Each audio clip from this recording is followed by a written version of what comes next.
The wind howled, waves slammed into the Wager, its timbers shuddering under the relentless assault. Jagged rocks tore through the hull, sending men plunging into the freezing black waters of Patagonia. Some clung desperately to floating debris, their numb fingers barely holding on. Others vanished beneath the waves. This was not the triumph they had set sail for.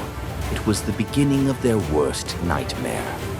By 1740, Britain and Spain were locked in a brutal struggle for power. The Wager was part of a fleet sent to raid Spanish ships and settlements. But instead of glory, its crew faced storms, starvation, and betrayal. A shipwreck in one of the most unforgiving places on Earth. A desperate fight to survive, a mutiny that shattered the crew. And in the end, a battle for the truth, one that reached the highest courts of Britain. Who was telling the truth? Who was lying to save their own life? And what does this tale of shipwreck and mutiny reveal about leadership, power, and survival? This is the true story of the Wager, one of the most harrowing maritime sagas in history. If you enjoy gripping historical documentaries, subscribe and turn on notifications so you never miss an episode. The year was 1739, and Britain and Spain were locked in a bitter struggle over trade and territory. The War of Jenkins' Ear, named after an English captain who claimed Spanish sailors had severed his ear, had erupted into open conflict. In 1731, Robert Jenkins, a British merchant captain, was sailing near the Florida coast when his vessel was intercepted by Spanish coast guards. Accusing him of smuggling, they boarded his ship, looted his cargo, and as a brutal warning, severed his ear before reportedly telling him to take it to your king. This mutilation became a rallying cry in Britain, fueling public outrage and providing justification for war nearly a decade later. Britain saw an opportunity not just for revenge, but for wealth. The Royal Navy launched daring expeditions to strike at Spanish colonies and seize treasure-laden ships. Among these expeditions was one led by Commodore George Anson, who commanded a fleet sent to disrupt Spanish shipping in the Pacific. The Wager was one of his warships, assigned to a secret mission of plunder and destruction. The ship was a 28-gun frigate, built for speed and firepower but not for endurance. Alongside the rest of Anson's squadron, HMS Centurion, HMS Gloucester, the Severn, the Pearl, and the Trial, the Wager set sail from England on September 18, 1740. Originally built as a merchant vessel, the Wager was repurposed for war due to Britain's dwindling supply of dedicated warships. With much of the Royal Navy engaged in battles against Spain, Britain was forced to rely on converted ships like the Wager to fill its ranks. However, the ship was not designed for long voyages or heavy combat, making it an ill-suited choice for the treacherous mission ahead. Beyond a lack of proper ships, the British Navy also struggled to find enough experienced sailors. Years of war had decimated their ranks, leaving them short on officers and seasoned crew members. In desperation, the Admiralty turned to press gangs, groups of armed men who roamed the streets, forcibly abducting sailors, fishermen, and even retired seamen to fill their depleted crews. By royal decree, any man with maritime experience could be conscripted, whether he was willing or not.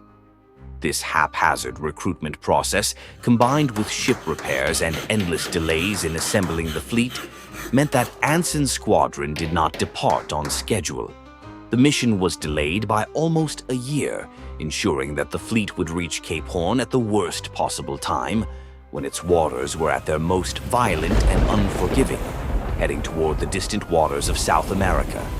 Their goal was to round the deadly Cape Horn and launch raids against Spanish settlements along the Pacific coast. But the dangers of the mission were immense. The journey would take them through some of the most treacherous seas in the world, where storms, disease, and starvation would prove just as deadly as enemy fire. On board, the Wager was a crew of nearly 250 men, a mix of seasoned sailors, young recruits, and pressed men who had been forced into service. Leading them was Captain David Cheap, a strict and uncompromising officer who demanded obedience above all else. Cheap had once served as Anson's first lieutenant and was eager to prove himself as a captain, but his rigid nature would soon put him at odds with his own men.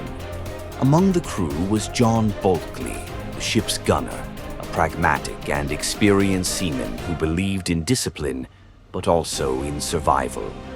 Unlike Cheap, Bulkley saw the world in shades of gray. He had spent years at sea, learning that strict adherence to rules did not always mean survival.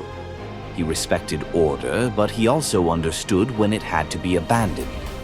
He would later become one of the most influential figures in the story of the Wager, leading a rebellion that would change the fate of the crew. Another key figure was John Byron, a young midshipman who had joined the voyage in search of adventure. At just 16 years old, he had no idea that his survival would depend on his ability to endure unimaginable hardships. Byron would later become famous as the grandfather of the poet, Lord Byron. But first, he would have to survive one of the greatest maritime disasters in British history. As the Wager sailed southward, its crew was already filled with unease. From the moment they boarded, many knew this mission was doomed to failure. The ship was barely suited for the journey. The crew was hastily assembled with unfit and unwilling men, and the mission itself was plagued by delays and poor preparation. They weren't sailing toward glory. They were heading straight into disaster. Instead, they were heading toward a fate that would test the limits of human endurance and expose the brutal realities of life at sea. What began as a war against Spain would soon become a battle for survival against the most unforgiving enemy of all, nature itself. The fleet set sail from England on September 18th, 1740. But from the very start, disaster loomed. Disease and illness spread rapidly, taking lives before they had even crossed into the open Atlantic. Below deck, men collapsed from fever, their bodies weakened by malnutrition and the horrid conditions aboard. The stench of death filled the air as sailors struggled to endure, knowing that each passing day could be their last. To recover and resupply, the fleet stopped at Madeira, a Portuguese-controlled island and a critical waypoint. During this first leg of the journey, they had been accompanied by two smaller British cargo vessels that were traveling to Madeira carrying their provisions. These ships were called the Industry and the Anna, but as they docked at Madeira, they realized that there was not enough room on Anson's warships to transfer all the supplies. A decision had to be made. Anson ordered the Anna to remain with the fleet while sending the Industry back to England, carrying letters from the crew meant for their families, along with supplies that could not be accommodated. But the voyage was already being watched. Spanish spies had caught wind of the British expedition, and the Spanish Navy had already set sail to intercept them. The Spanish Armada had been spotted off the west coast of Madeira. The governor of the island delivered the news to Anson, warning him of the imminent threat. The British had little time to act. Unfortunately, the Spanish intercepted the Industry, capturing the ship, its crew, and all the letters it carried. The men aboard never made it home. Their last words, meant for their loved ones, were lost forever in enemy hands. With the Spanish closing in, Anson and his squadron quickly set sail, narrowly escaping, but their troubles had only just begun. As the Wager and the rest of the squadron sailed toward Cape Horn, the crew faced the full wrath of the Atlantic. Towering waves crashed over the decks, soaking everything in icy seawater. Winds ripped through the sails, nearly toppling the ship as it fought against the relentless gales. The temperature dropped sharply. Men shivered in their damp clothes, unable to dry them in the constant storm. As the weeks passed, supplies ran low and hunger set in. Starvation gnawed at their bellies, and The weak began to falter. But the greatest killer was not the ocean. It was scurvy, a disease caused by a severe deficiency of vitamin C. Scurvy led to swollen limbs, blackened gums, and teeth falling from rotting mouths. The men grew weak, their bodies wasting away as they became too frail to move. If only they had known the cure was simple: fresh citrus. Ironically, when they had stopped in Madeira, an island rich with limes and citrus fruits, they had the perfect solution within reach. But in the 18th century, the connection between vitamin C and scurvy was not yet understood. Had they taken just a small supply of limes with them, countless lives could have been saved. As the sickness spread, the men's bodies began to break down. They collapsed onto the decks, their bodies too weak to move, waiting for death. Every morning, the dead were wrapped in cloth and cast overboard into the churning sea. Discipline began to fray. Orders were met with murmurs of discontent, and some men openly defied their superiors. Frustration mounted as tempers flared. Some cursed the officers for their misfortunes, whispering about desertion. A few sailors refused to climb the masts in the storm, fearing they would be sent to their deaths. Others hoarded food rations, suspecting that their officers were withholding supplies. Many resigned themselves to the suffering, praying that they would see land before it was too late. As authority crumbled, tensions rose between officers and crew. Threats were exchanged, punishments grew harsher, and the crew's loyalty to their captain wavered. As the squadron reached Cape Horn, the fleet was engulfed by an apocalyptic storm. It lasted for weeks. The Wager was tossed like a toy in the raging sea. The sky remained black, the sun obscured behind thick clouds. Rain poured endlessly, turning the deck into a slippery, treacherous battleground. Then, disaster struck. The fleet was scattered. One by one, the ships vanished into the storm, each fighting for survival in the vast, merciless ocean. At some point, the Severn and the Pearl made a fateful decision. They turned back without permission, abandoning the mission in hopes of returning home. But they never made it back to England. Their fate remains unknown, lost to the depths of history. When the winds finally subsided, the Wager found itself alone, stranded in the middle of the Pacific, far from any familiar shores. The mission was already in ruins, but for the crew, the true nightmare was only beginning. If you were stranded on a desolate island with no food, no shelter, and no leadership, what would you do? As the Wager's crew faced impossible choices, their survival depended on decisions that would define them forever. Subscribe now to uncover more untold stories of history's most harrowing moments. On April 14, 1741, the Wager met its final fate. The ship, battered and broken, crashed against the jagged coastline of Patagonia. The impact sent men flying across the deck. Some were hurled into the freezing waters, while others clung desperately to whatever wreckage they could grasp. The storm raged on, tearing the ship apart piece by piece. Splintered wood and shattered masts vanished into the dark abyss, swallowed by the relentless waves. Out of nearly 250 crew members, only around 140 made it to shore. They staggered onto the desolate island, soaked, starving, and in shock.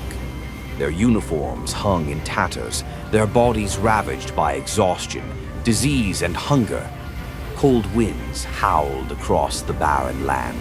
The men quickly realized they were stranded in one of the most inhospitable places on Earth. The island offered little in the way of shelter. They scavenged what they could from the wreckage, salvaging bits of food, rope, and broken planks. But it was never enough. Starvation took hold almost immediately. They dug through rock pools for shellfish, scraped seaweed from the shores, and hunted whatever small animals they could find. Hunger gnawed at them relentlessly, pushing some to the edge of madness. Some whispered about cannibalism, an unthinkable yet unavoidable thought creeping into desperate minds. Captain Cheap struggled to maintain order. At first, his commands were followed out of habit, but soon the men began hesitating. His mind was a battlefield between his duty and the growing realization that he was losing control. A man of unwavering discipline, Cheap had built his career on strict adherence to naval law.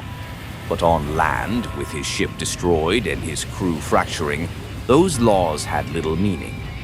His desperation made him harsher, his punishments more severe. The hierarchy of the Royal Navy was falling apart.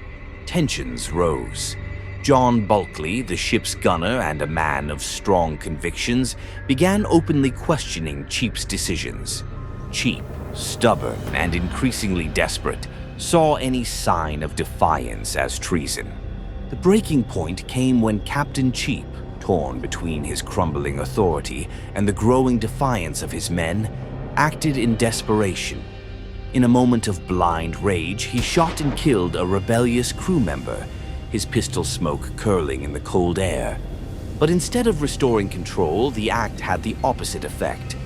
Cheap's men recoiled, their last shreds of loyalty dissolving into fear and anger. They no longer saw an officer, only a man unraveling, willing to kill to maintain the illusion of command.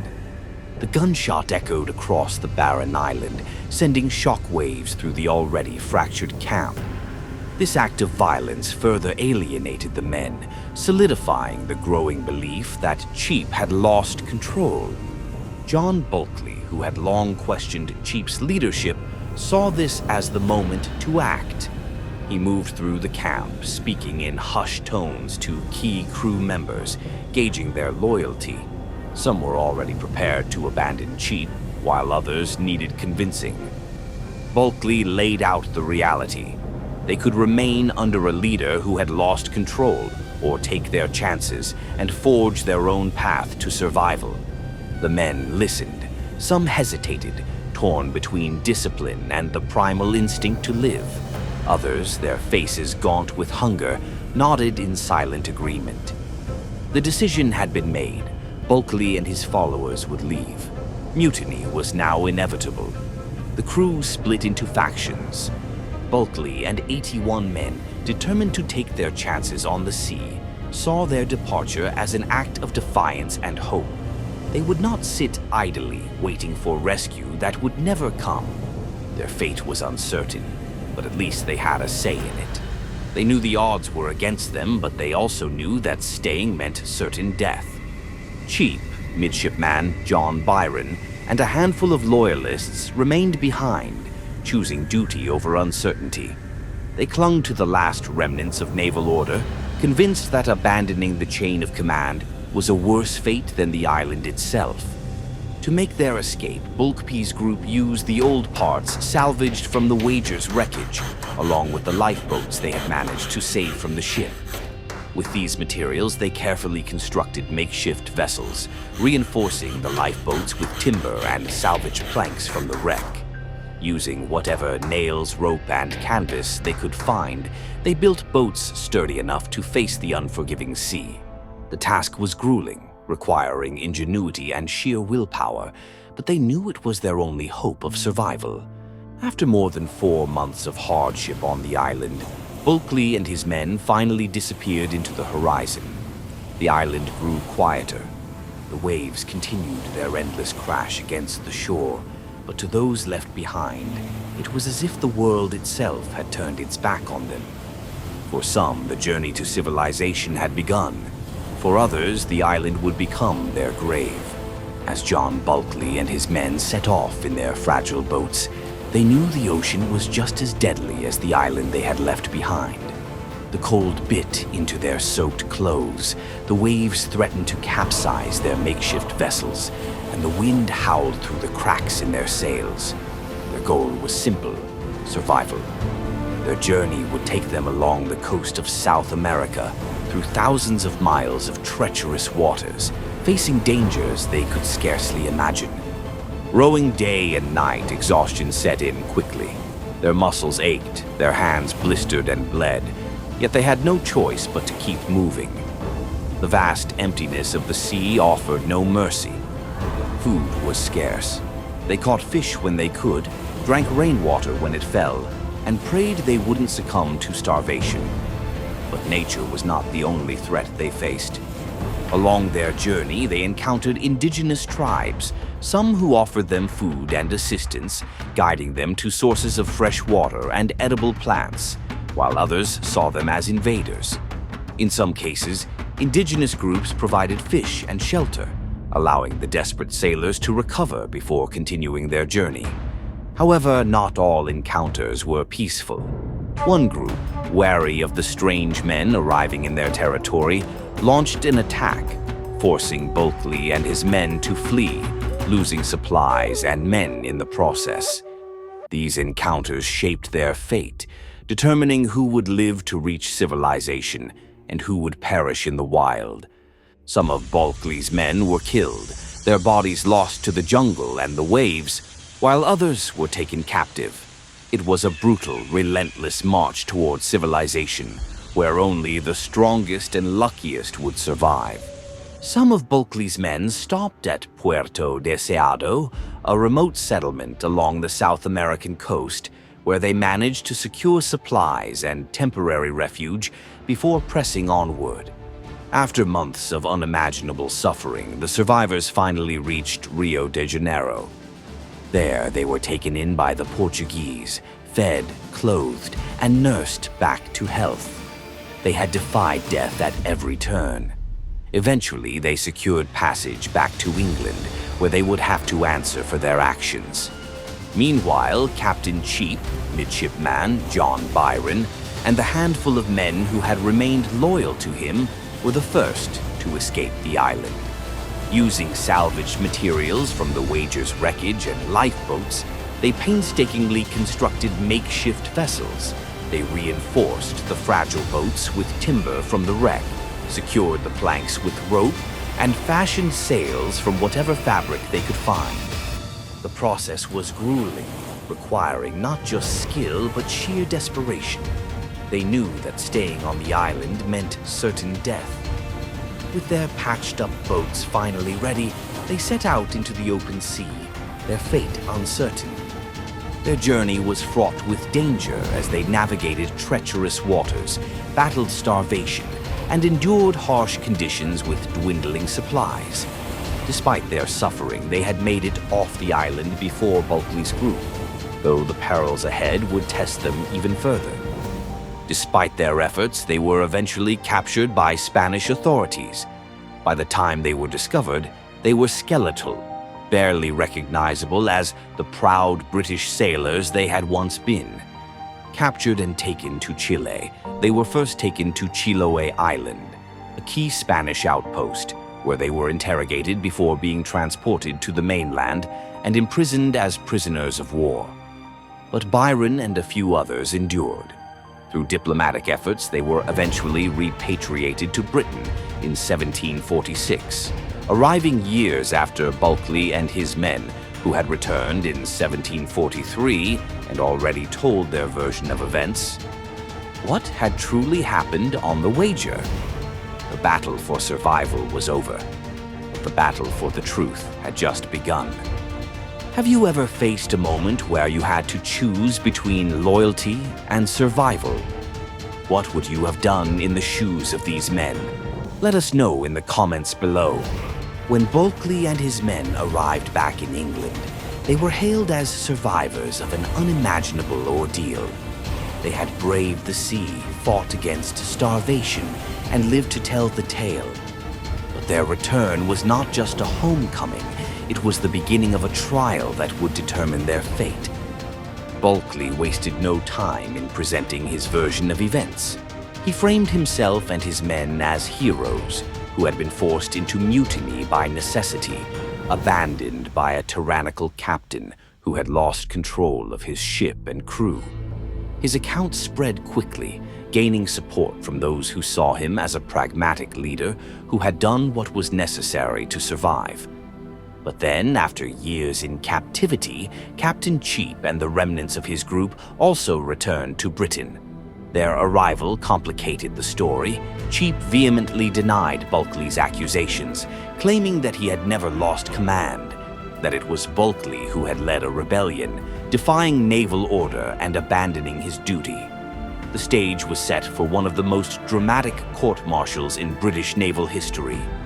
The Royal Navy was now faced with a difficult decision: who was truly at fault? The courtroom was silent as Cheap took the stand, his voice steady but weary. "I upheld my duty," he declared. "Discipline is what separates a crew from chaos." But Bulkley countered with his own testimony, his words sharp and calculated. "We were abandoned, left to rot under a leader who had lost his grip. Survival demanded action." Cheap, who had tried to uphold the strict laws of the Navy even in the face of disaster, or Bulkley, who had prioritized survival over obedience. Witness testimonies were gathered, but they were contradictory. Some men spoke of Cheap's unwavering resolve, claiming he had done everything in his power to lead. Others painted a different picture, a man who had become erratic, his punishments cruel and arbitrary. "He was not the man we first followed," one sailor whispered. "He was a shadow, clinging to a command that no longer existed." Some supported Cheap's authority, others described his leadership as cruel and misguided. Political pressures loomed over the trial. The Navy had no interest in exposing the failures of the expedition, nor did the Crown wish to tarnish its naval reputation. Behind closed doors, whispers of a quiet resolution circulated. A guilty verdict for mutiny could set a dangerous precedent, raising questions about the expedition's planning and leadership. To many, the outcome seemed predetermined before the first witness spoke. The British government had little interest in exposing the failures of the expedition. In the end, the court reached an ambiguous conclusion. No resounding judgment, no hero or villain officially declared. Cheap was neither condemned nor vindicated, Bulkley neither rewarded nor punished. The court ruled that the mutineers would face no penalty, a decision that left as many questions as answers. The British government quietly buried the disaster, ensuring the truth remained locked away within the testimonies of those who had lived it. But the question remained: who had truly been right and who had been wrong? In the absence of a clear verdict, history would decide their legacy. While the Wager's crew battled starvation and mutiny, Commodore George Anson and the rest of the squadron pressed forward. Their journey was equally perilous, marked by shipwrecks, disease, and staggering losses. After rounding Cape Horn, Anson's fleet was in ruins. The brutal storms had scattered the ships, and only a fraction of his original force remained intact. Scurvy decimated his men. Hundreds perished from the disease, their bodies tossed overboard into the Pacific. His flagship, HMS Centurion, barely held together as it limped toward the Spanish colonies. Despite the odds, Anson achieved what he had set out to do. In 1743, after years of suffering, he captured the Spanish treasure galleon Nuestra Señora de la Covadonga off the coast of the Philippines. The ship carried an immense fortune in silver, enough to turn the failed expedition into a financial success for the British Crown. But Anson returned to England a changed man. His once grand squadron had been reduced to a single surviving warship. Of the nearly 2,000 men who had set sail with him, fewer than 500 returned. His voyage was hailed as a strategic triumph, though few spoke of the human cost. While he was rewarded with wealth and titles, many of the men who suffered under his command were forgotten, their deaths lost in the pages of history. The truth about the Wager remains contested. Even today, historians debate who was truly in the right. Was Captain Cheap a firm but principled officer, trying to uphold discipline in impossible circumstances, or was Bulkley justified in defying his command, choosing survival over blind loyalty? One of the most enduring accounts of the disaster came from John Byron, who survived the ordeal and went on to have a long career in the Royal Navy. Yet the horrors of his experience never fully left him. He spoke of waking in the dead of night, haunted by the cries of men lost to the waves, their voices still echoing in his mind. The desperation, the betrayals, the unbearable hunger, it all lingered, shaping the way he viewed leadership and survival for the rest of his life. His detailed memoirs recounting the suffering, betrayals, and harsh realities of life at sea would influence maritime literature for years to come. His grandson, the poet Lord Byron, was deeply shaped by these stories, and echoes of the Wager's horrors can be found in his writings. The wreck of the Wager became more than just a naval disaster. It was a symbol of British ambition and the brutal cost of empire. It laid bare the harsh realities of 18th century seafaring, where men were expendable, survival was uncertain, and the rigid hierarchies of command could collapse under pressure. It became a cautionary tale about power, leadership, and the thin line between order and anarchy. For nearly 3 centuries, the tale of the Wager was overshadowed by larger naval battles and grander expeditions. But thanks to David Grann's meticulous research and masterful storytelling, this lost story has been brought back to life. What do you think? Who was truly in the right? Let us know in the comments below. And if you want to dive deeper into this gripping true story, read The Wager by David Grann. Thank you for watching, and until next time, remember, history is never as simple as it seems.